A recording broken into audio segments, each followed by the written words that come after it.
सीता को वन में छोड़ आने का श्री राम द्वारा लक्ष्मण को आदेश। इस प्रकार सब भाई दुखी मन से वहां बैठे हुए थे। उस समय श्री राम ने सूखे मुख से उनके सामने ये बात कही, बंधुओं, तुम्हारा कल्याण हो। तुम सब लोग मेरी बात सुनो, मन को इधर उधर ना ले जाओ। पुरवासियों के यहाँ मेरे और सीता के विषय में जैसी चर्चा चल रही है उसी को बता रहा हूँ। इस समय पुरवासियों और जनपद के लोगों में सीता के संबंध में महान अपवाद फैला हुआ है। मेरे प्रति भी उनका बड़ा घृणापूर्ण भाव है। उन सबकी वह घृणा मेरे मर्म स्थल को विदीर्ण किए देती है। मैं इक्ष्वाकु वंशी महात्मा नरेशों के कुल में उत्पन्न हुआ हूँ। सीता ने भी महात्मा जनक के उत्तम कुल में जन्म लिया है। स्वामी लक्ष्मण, तुम तो ये जानते ही हो कि किस प्रकार रावण निर्जन दंड कारण से उन्हें हर कर ले गया था और मैंने उसका विध्वंस भी कर डाला।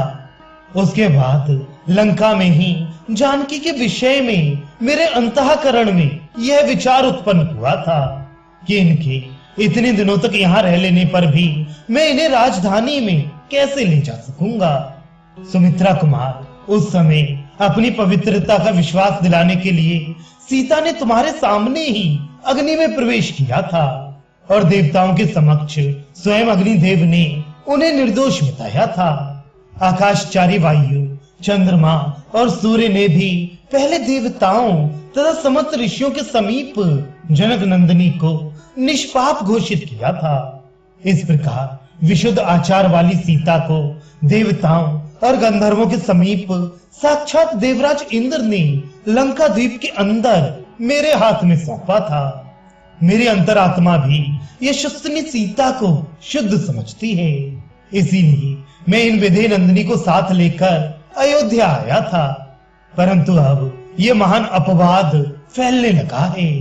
पुरवासियों और जनपद के लोगों में मेरी बड़ी निंदा हो रही है।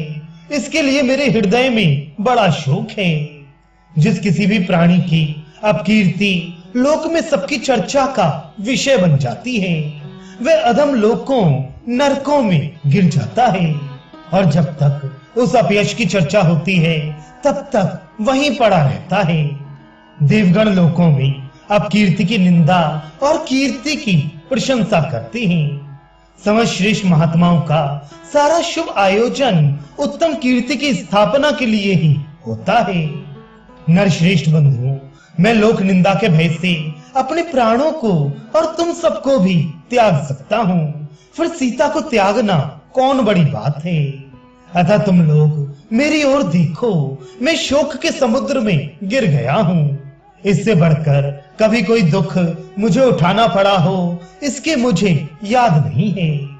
अतः सुमित्रा कुमार, कल सवेरे तुम सारथी सुमंत्र के द्वारा संचालित रथ पर आरूढ़ हो सीता को भी उसी पर चढ़ाकर इस राज्य की सीमा के बाहर छोड़ दो।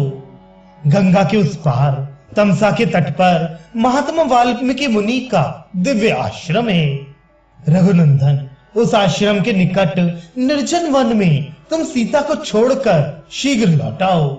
सुमित्रा नंदन, मेरी इस आज्ञा का पालन करो। सीता के विषय में मुझसे किसी तरह कोई दूसरी बात तुम्हें नहीं कहनी चाहिए। इसलिए लक्ष्मण, अब तुम जाओ, इस विषय में कोई सोच विचार ना करो। यदि मेरे इस निश्चय में तुमने किसी प्रकार की अड़चन डाली तो मुझे महान कष्ट होगा। मैं तुम्हें अपने चरणों और जीवन की शपथ दिलाता हूँ, मेरे निर्णय के विरुद्ध कुछ ना कहो। जो मेरे इस कथन के बीच में कूदकर किसी प्रकार मुझसे अनन्य विनय करने के लिए कुछ कहेंगे, वे मेरे अभीष्ट कार्य में बाधा डालने के कारण सदा के लिए मेरे शत्रु होंगे।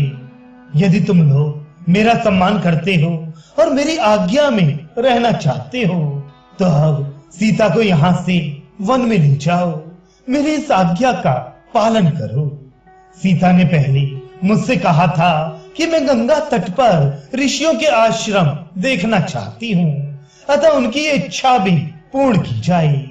इस प्रकार कहते कहते श्री रघुनाथ जी के दोनों नेत्र आंसुओं से भर गए।